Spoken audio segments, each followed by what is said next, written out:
Hello everyone, welcome back to the channel virtual classroom. And guys, अगर आप first time video देख रहे हैं तो please make sure to subscribe the channel.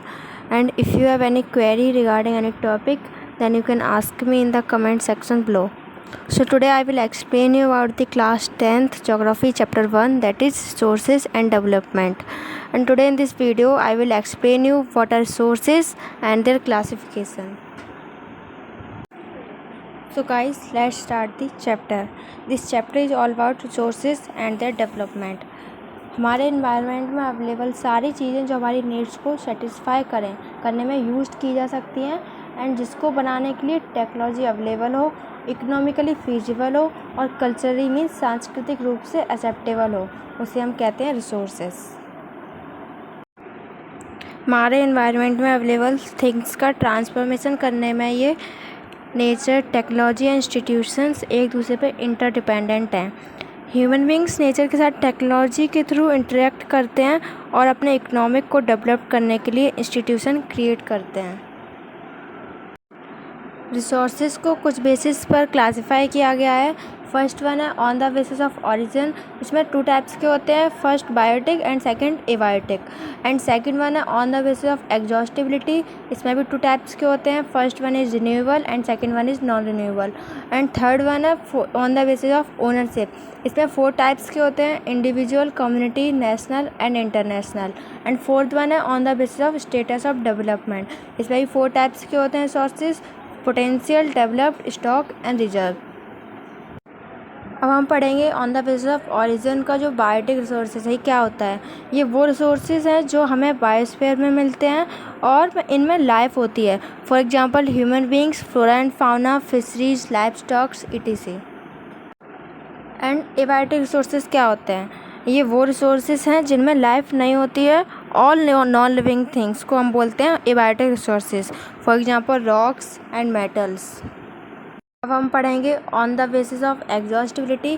First one है renewable resources. Renewable resources ये वो रिसोर्सेज होते हैं जो कि फिजिकल, केमिकल और मैकेनिकल प्रोसेस के द्वारा अगेन रिन्यू कर सकें, उन्हें बोलते हैं रिन्यूएबल रिसोर्सेज।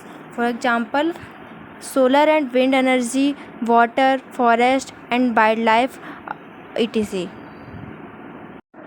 सेकंड वन है नॉन रिन्यूएबल रिसोर्सेज। ये क्या होते हैं? ये वो रिसोर्सेज होते हैं जो कि मिलियंस ऑफ ईयर्स लेते हैं फॉर्मेशन होने में, और कुछ तो रिसाइकल नहीं भी होते हैं, और कुछ तो यूज होने के बाद एग्जॉस्ट हो जाते हैं, उन्हें हम बोलते हैं non renewable resources. For example coal, natural gas, nuclear energy etc. अब हम पढ़ेंगे on the basis of ownership. इसमें फर्स्ट वन है इंडिविजुअल रिसोर्सेज। ये क्या होते हैं? ये वो रिसोर्सेज होते हैं जो कि इंडिविजुअल ओन करते हैं। कुछ फार्मर्स के पास गवर्नमेंट द्वारा अलॉट की गई लैंड होती है और उसके बदले वो गवर्नमेंट को रिवेन्यू पे करते हैं। विलेजेस में बहुत से लोगों के पास खुद की लैंड नहीं होती है और कुछ लैंडलेस भी होते हैं, और कुछ सिटीज़ में लोग plots, houses and other property के ओनर होते हैं। ऐसे ही रिसोर्सेज को हम बोलते हैं individual resources. For example plantation, pasture land, ponds, water in wells etc. Second one है कम्युनिटी ओन रिसोर्सेज। ये क्या होते हैं? ये वो रिसोर्सेज होते हैं जो कि कम्युनिटी के सारे मेंबर्स को लिए अवेलेबल होते हैं, उन्हें हम बोलते हैं community own resources. For example grazing ground, village pond, public park etc. ये सारी चीज़ें वहाँ पर रहने वाले सभी मेंबर्स के लिए अवेलेबल हैं, कि ना कि इंडिविजुअल के लिए, इसलिए हम इनको बोलते हैं community own resources. Third one है नेशनल रिसोर्सेज। ये क्या होते हैं? ये वो रिसोर्सेज होते हैं जो कि नेशन से बिलोंग करते हैं, और गवर्नमेंट को लीगल पावर होती है लोगों की प्राइवेट लैंड को भी पब्लिक के बेटर लाइफ के लिए एक्वायर करना। आप लोगों ने देखा होगा कि रोड्स, कैनल्स, रेलवे जो हैं वो लोगों के फील्ड्स में बने हुए हैं। All minus, water sources, forest, wild life और लैंड, पॉलिटिकल बाउंड्रीज तक, और कुछ पार्ट ओशियन के भी, और 12 नॉटिकल माइल्स कोर्स से सब नेशनल रिसोर्सेज को बिलोंग करते हैं। फोर्थ है इंटरनेशनल रिसोर्सेज। ये क्या होते हैं? ये वो रिसोर्सेज होते हैं जिनमें इंटरनेशनल इंस्टीट्यूशंस कुछ रिसोर्सेज को रेगुलेट करते हैं, और ओशनिक रिसोर्सेज 200 नॉटिकल माइल्स ये सब ओपन ओशियन से बिलोंग करते हैं, और इंटरनेशनल इंस्टीट्यूशंस के परमिशन से कोई भी इन रिसोर्सेज को यूटिलाइज नहीं कर सकता।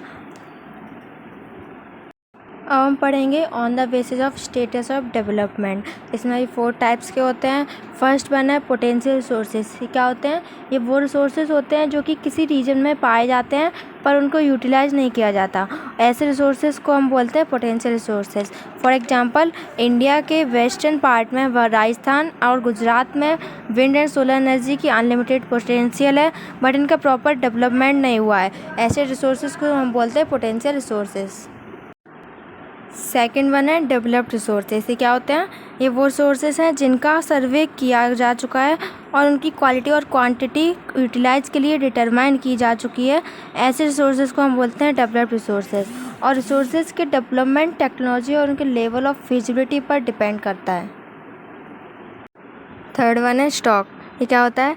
इन्वायरमेंट में अवेलेबल सारे मटेरियल जो कि ह्यूमन नीड्स की पोटेंशियल को सेटिस्फाई कर सकते हैं, बट टेक्नोलॉजी की कमी के कारण हम यूज़ नहीं कर पा रहे हैं, उनको हम बोलते हैं stock. For example, water 2 inflammable gases hydrogen and oxygen का कंपाउंड है और जो कि रिच सोर्स ऑफ एनर्जी बना सकता है, बट हमारे पास प्रॉपर टेक्नोलॉजी की नॉलेज नहीं है इस पर्पज़ के लिए, इसलिए हम इसको यूज़ नहीं कर पा रहे हैं। फोर्थ एंड लास्ट वन है रिजर्व। ये क्या होता है? ये स्टॉक का ही पार्ट है जिन्हें अवेलेबल टेक्नोलॉजी नॉलेज की हेल्प से यूज़ में लाया जा सकता है, बट इनका यूज़ अभी स्टार्ट नहीं हुआ है।